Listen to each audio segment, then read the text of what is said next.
বিসমিল্লাহির রহমানির রহিম। প্রিয় শিক্ষার্থীবৃন্দ, আজকে তোমাদের সরকারি মুজিব কলেজের অনলাইন ক্লাসে স্বাগতম। আজকে পরিসংখ্যান দ্বিতীয় পত্রের তৃতীয় অধ্যায়ের গাণিতিক প্রত্যাশার দুইটা সমস্যা নিয়ে আলোচনা করব। প্রথম সমস্যা হচ্ছে যে স্যামসাং মোবাইল কোম্পানি J6 এবং J7 মডেলের দুইটি অ্যান্ড্রয়েড ফোন বাজারজাত করেন।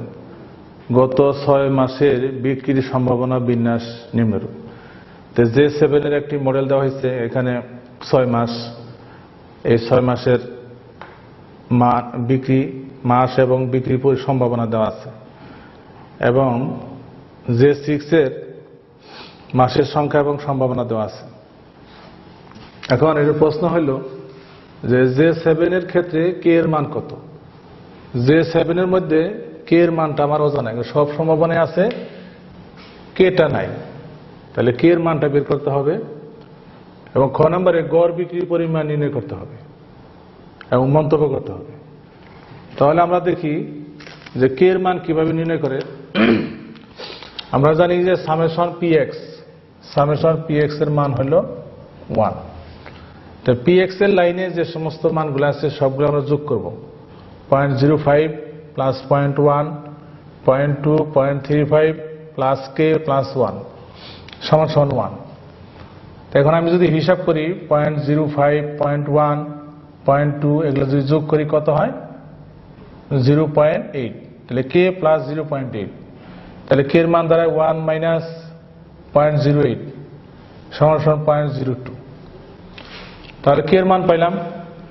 এই কে এর মানটা ওই সারণীতে J7 এর সারণীতে বসাইয়া আবার আমরা কি পাইলাম?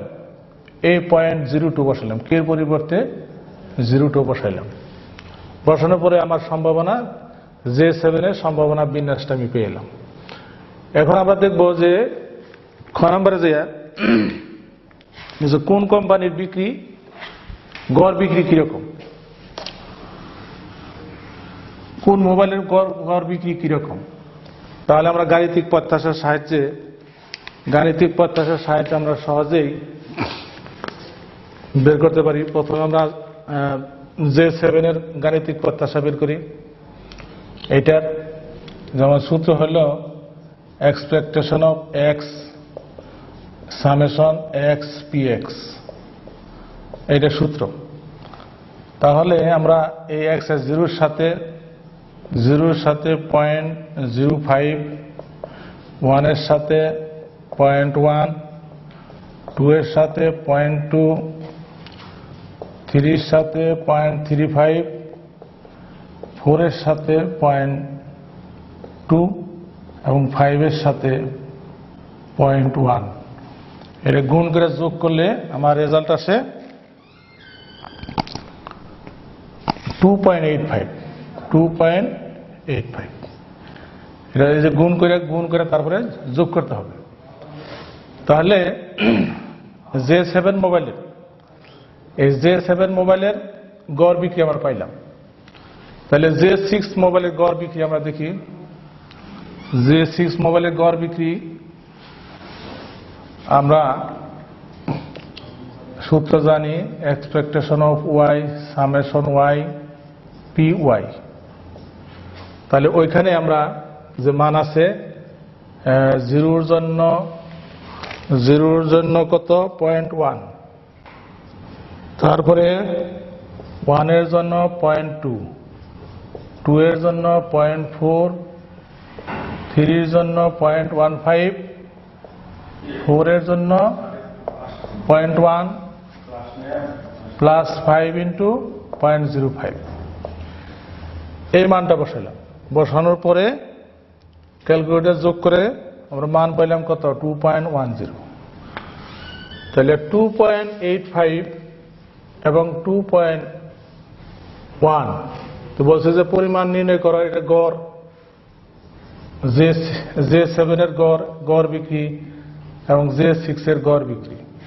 তাহলে দেখা যাইতেছে যে এখানে 2.85 এটার বিক্রি বেশি, এটার বিক্রি কম। তাহলে যে মোবাইলটার বিক্রি বেশি সেটা কি করবে? কোম্পানি বেশি বাজারজাত করবে এবং সবচেয়ে জনপ্রিয় সেই মোবাইলটা বেশি জনপ্রিয়, এটা আমরা শিখতে পারলাম। তাহলে যদি আমরা এখানে আবার আমি একটু বলতেছি যে যদি কোনো বিন্যাসে কে এর মান অজানা থাকে তাহলে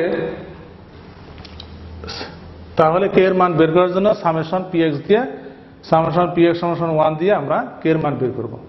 তারপরে আমি সম্ভাবনা বিন্যাস পাবো, সেইখান থেকে আমি গাণিতিক প্রত্যাশার যে সূত্র সেই সূত্রের সাহায্যে সহজেই আমরা মান বের করতে পারব। তাহলে প্রথম সমস্যা, আমরা আরেকটা সমস্যা নিয়ে আলোচনা করি। তাহলে তোমাদের এই চ্যাপ্টারের সকল অঙ্কগুলোই একই নিয়মই প্রায় 2 নিয়মের আমরা 2টা অঙ্ক দেখি।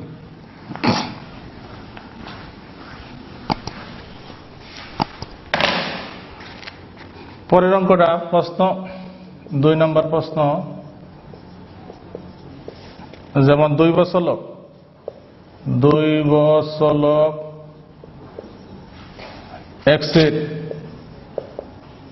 x এর সম্ভাবনা ফাংশন px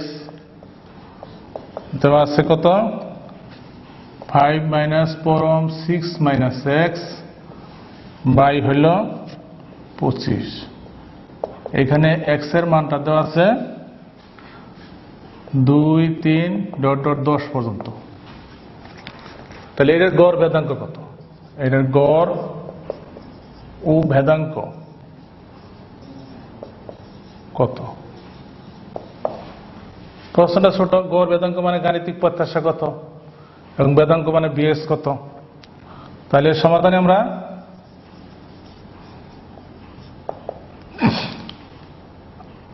তাহলে পিএক্স সমাধানটা এদিকে করি। তো দেওয়া আছে তোমার পিএক্স সমান 5 - 6 - x বাই 25। এটা x এর মান হলো 2 3 এইভাবে 10 পর্যন্ত। তাহলে সম্ভাবনা বিন্যাসটা কত হয়? সম্ভাবনা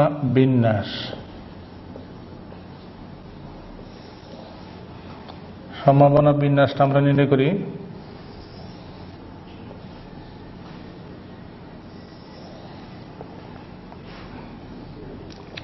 x px,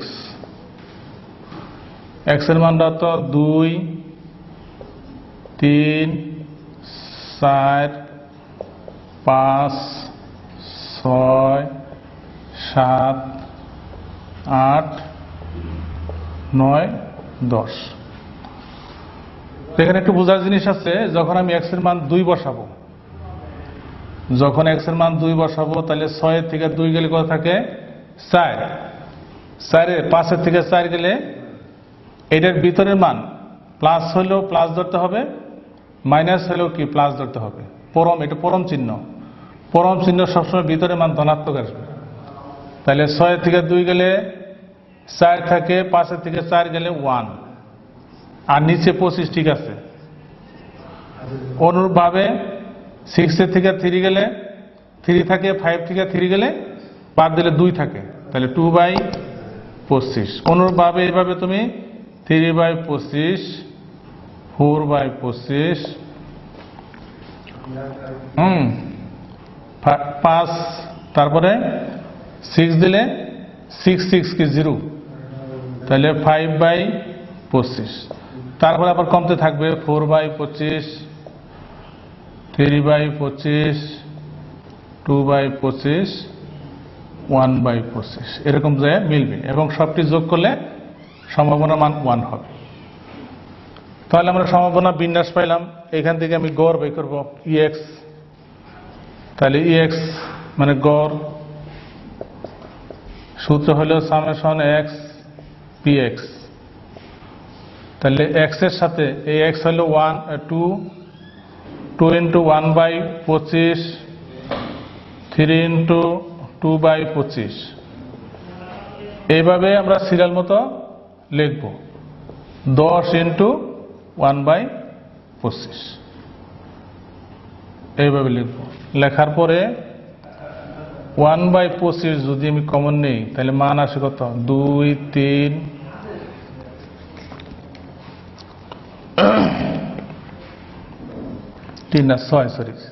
6, তারপরে আসে 12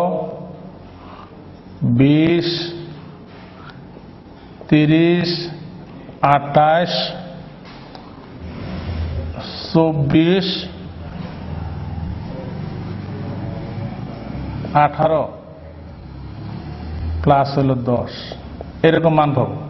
তাহলে সবটি যোগ করলে তোমার মান দাঁড়ায় 150 বাই হলো 25 সমান সমান 6।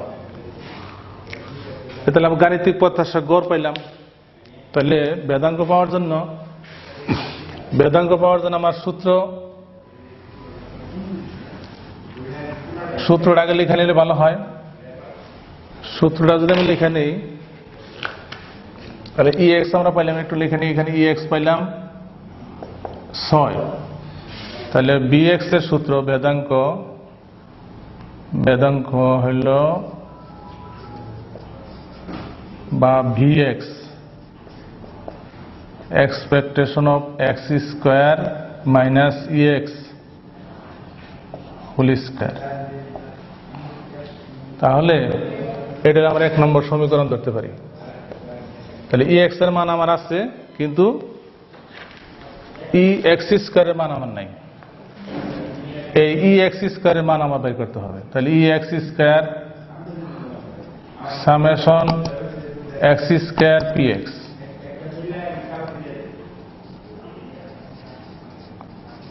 হ্যাঁ, তাহলে x স্কয়ার তার মানে 2